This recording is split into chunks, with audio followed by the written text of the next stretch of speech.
Hi guys, welcome to positive therapy Tamil channel.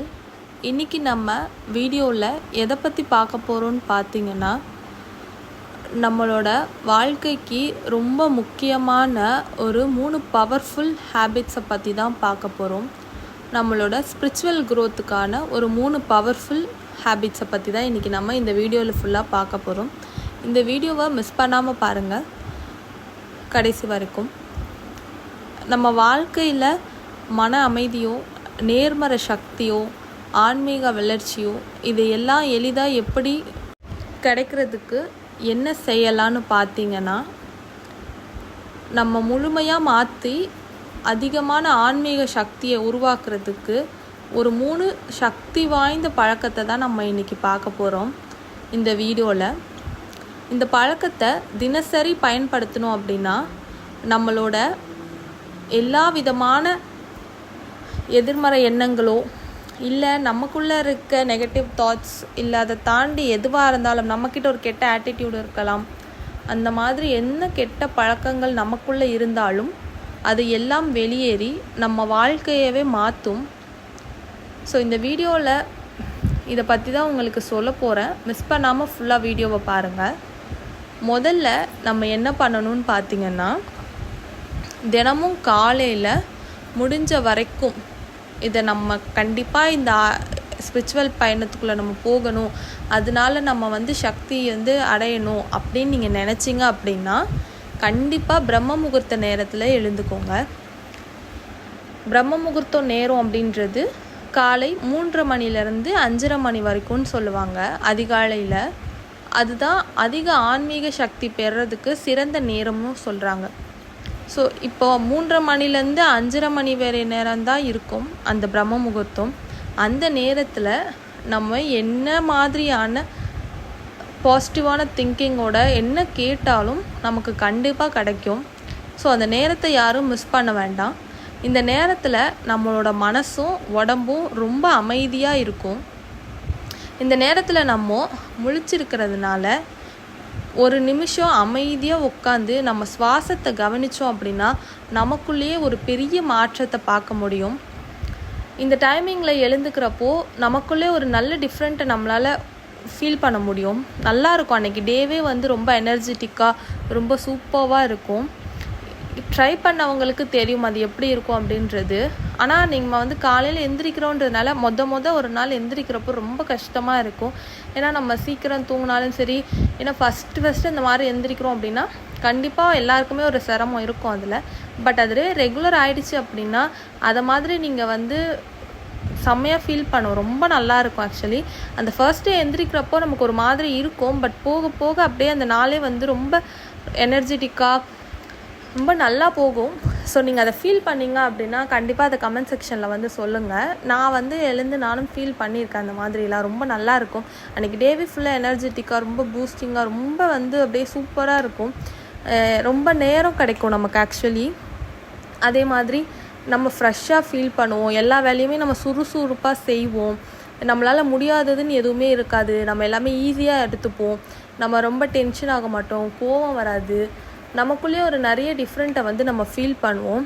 நல்ல மாற்றத்தை கொடுக்கும். ஆக்சுவலி அந்த நேரத்தில் எழுந்துக்கிறது ரொம்ப நல்லது, ரொம்ப சிறப்பும் கூட. அந்த நேரத்தில் எழுந்துட்டு நம்ம என்ன கேட்டாலும் கண்டிப்பாக நமக்கு கிடைக்கும்.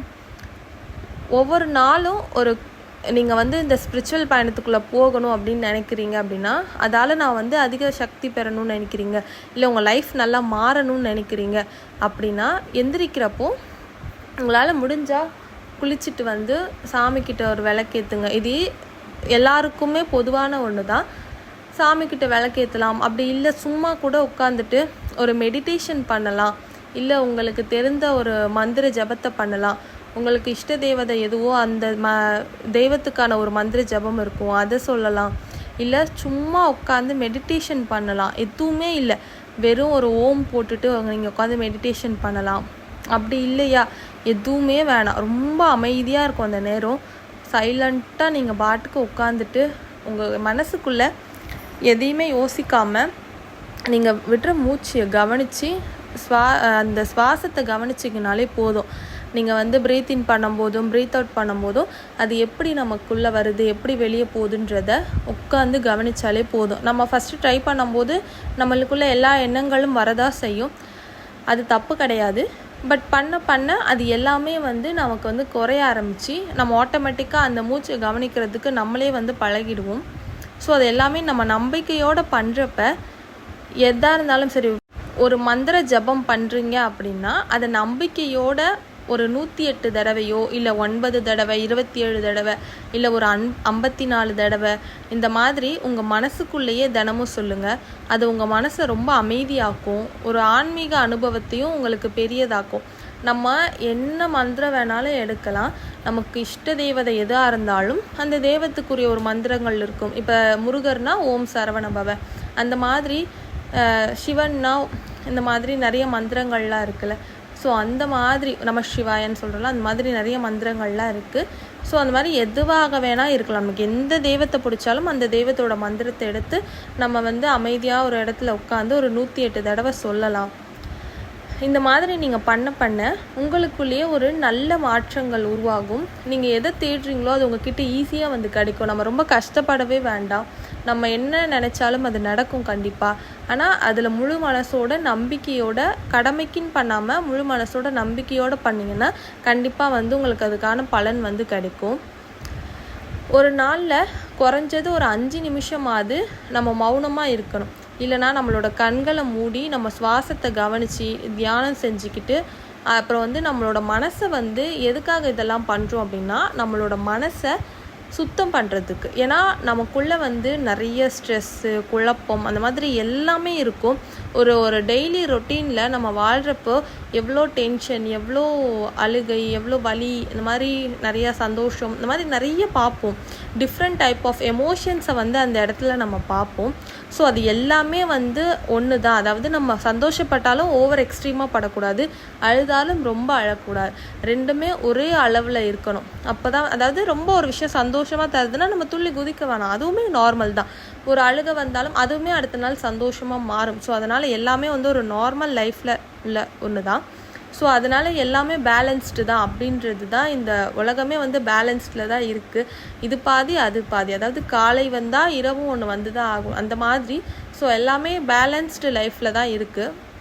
ஸோ அதனால் நம்ம மனசுக்கு ஒரு அமைதி வேணும். அந்த அமைதியை உருவாக்குறதுக்காக தான் நம்ம வந்து இந்த மெடிடேஷனோ இல்லை எதுனாலுமே நம்ம எந்திரிச்சு பண்ண சொல்கிறது. ஸோ நமக்கு உண்மையான ஆன்மீக வளர்ச்சினா நம்ம வெளியே போய் அமைதியை தேடுறது கிடையாது, நமக்குள்ளேயே தான் அந்த அமைதி பிறக்குது அப்படின்றத நம்ம வந்து முதல்ல கற்றுக்கணும். பிகாஸ் நம்ம வந்து நம்ம மனசுக்குள்ளே வந்து நிறைய வெஞ்சன்ஸோ இல்லை ஈகோவோ இல்லை என்ன வேணால் இருக்கலாம், எல்லாத்தையும் மனசுக்குள்ளே வச்சுட்டு வெளியே நல்லவங்க மாதிரி நம்ம வேஷம் போட்டோ இல்லை காலையில் எந்திரிச்சு நம்ம மெடிடேஷன் பண்ணுறதுனாலையோ இல்லை எல்லாமே பண்ணுறதுனாலையோ நமக்கு எதுவுமே நல்லது நடக்கவே நடக்காது. நம்ம எது பண்ணாலும் நம்ம அந்த இடத்துல கரெக்டாக இருக்கணும். அடுத்தவங்கள நம்ம தப்பு சொல்கிறதுக்கு முன்னாடி நம்மளும் அந்த இடத்துல சரியாக இருக்கோமா அப்படின்னு ஒரு தடவை பார்த்துட்டு தான் நம்ம தப்பு சொல்லணும். நம்மளே சரியாக இல்லாமல் நம்ம அடுத்தவங்கள தப்பு சொன்னோம் அப்படின்னா அது கண்டிப்பாக நமக்கு எந்த பலனுமே கிடையாது. நம்ம எந்திரிக்கிறதுனாலையோ இல்லை விளக்கேற்றி சாமி கும்பிட்றதுனாலையோ இல்லை ஒரு மெடிடேஷன் பண்ணுறதுனாலையோ இல்லை யோகா பண்ணுறதுனாலையோ எந்த ஒரு பலனுமே கிடையாது. அது எல்லாமே வந்து என்னன்னா நீங்கள் சும்மா எந்திரிக்கிறீங்க, உங்களோட ஒர்க்கை பார்க்குறீங்க, அந்த மாதிரில தான் இருக்கும்.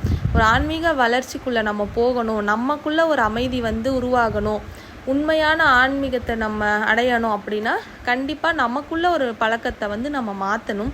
அந்த மாற்றுறதுக்குரிய பழக்கம்தான் தினமும் காலையில் பிரம்ம முகூர்த்தத்தில் நீங்கள் எந்திரிக்கிறதோ இல்லை ஒரு மந்திர ஜபம் பண்ணுறதோ இல்லை தியானம் பண்ணுறதோ, இந்த மாதிரியான பழக்கங்கள் தான் அது. இந்த 3 பழக்கத்தையும் நம்ம தினமும் செஞ்சுட்டு வந்தோன்னா சில நாட்கள்லேயே நமக்குள்ளே எல்லா மாற்றத்தையும் நம்மளால் பார்க்க முடியும்.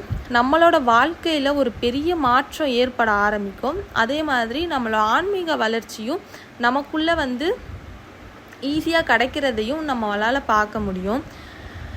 ஆன்மீக வளர்ச்சின்றது எப்பயுமே நமக்குள்ளே தான் இருக்குது, அதை நம்ம வெளியே போய் தேட வேணாம். அது எல்லாமே நம்மக்கிட்ட இருக்க இடத்துல தான் நம்ம தேட ஆரம்பிக்கணும். ஸோ நம்ம வெளியே போய் ஆன்மீகம் எங்கே இருக்குன்றது தேடுறதை தாண்டி நமக்குள்ள ஒரு அமைதியும் ஒரு எல்லாத்தையுமே சமமாக பார்க்குற ஒரு நிலையும் வந்தால் மட்டும்தான் அதுதான் வந்து உண்மையான ஆன்மீகம். நமக்குள்ளே நம்ம தேடுறது மட்டும்தான். ஸோ இதுதான் இந்த வீடியோ கைஸ். இந்த வீடியோ உங்களுக்கு கண்டிப்பாக பயனுள்ளதாக இருக்கும். இந்த வீடியோ உங்களுக்கு பிடிச்சிருந்தா லைக் பண்ணுங்கள், ஷேர் பண்ணுங்கள், உங்கள் அனுபவத்தை கண்டிப்பாக கமெண்ட்டில் சொல்லுங்கள். இதே மாதிரி வீடியோஸை பார்க்குறதுக்கு நம்மளோட சேனலை மறக்காமல் சப்ஸ்கிரைப் பண்ணிக்கோங்க. எல்லாருமே இதை ட்ரை பண்ணி பார்த்துட்டு கண்டிப்பாக கமெண்ட் செக்ஷனில் கமெண்ட் பண்ணணும். இது எல்லாமே உங்களுக்கு யூஸ்ஃபுல்லாக இருக்கும்னு நான் நம்புகிறேன். பிடிச்சிருந்தா உங்கள் எல்லா ஃப்ரெண்ட்ஸ்க்கும் ஷேர் பண்ணுங்கள். Thank you friends.